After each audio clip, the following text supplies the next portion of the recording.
tomatoes. I'm Kristy, and I am here with my prized possession, the Betty Crocker Picture Cookbook. This is the 1950 first edition, 9th printing, and it belonged to my grandma, and then my mom, and now it's mine. But the only thing I've ever really made from it is cookies. It opens right to the cookie page.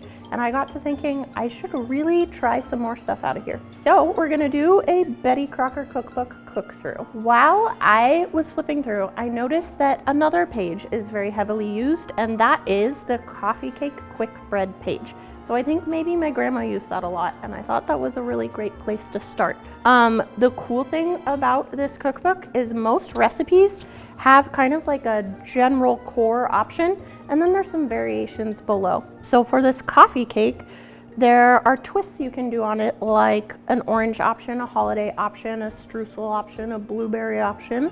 And we thought it would be fun if I chose the core recipe and then the 12 Tomatoes team picked which variation I'm gonna do, but I don't know what they chose, so it's a surprise. Open. It's blueberries! I'm excited. I was kind of hoping it was that one. This is a blueberry buckle, I think, so it's a little different from some of the other ones. I was kind of hoping for streusel because I really love streusel, but this was my second choice. Each variation has a little description, and for blueberry buckle it says, "The best of old-time blueberry tea cakes. Wonderful for summertime Sunday breakfast. Makes a luscious, fruity, homey dessert."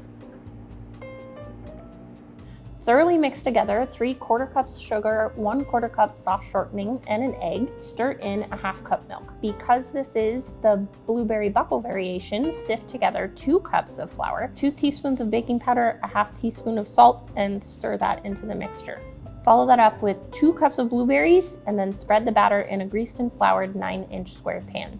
For the crumb mixture, combine sugar, flour, cinnamon, and butter until crumbly and sprinkle it over the top. Bake for 45 to 50 minutes at 375 degrees. Okay, here it is. It's still pretty hot, but I'm gonna try it.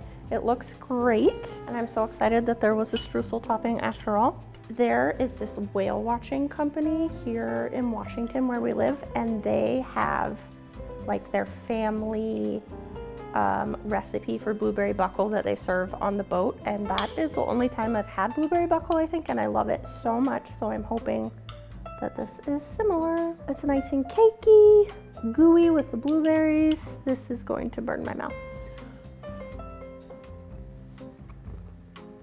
Oh yeah, that's delicious. It's not too sweet, crispy on the top, beautiful streusel topping, fruit flavor. It's delicious. Betty Crocker knows what she's doing, even though she wasn't a real person. Thanks for joining us today. Happy cooking.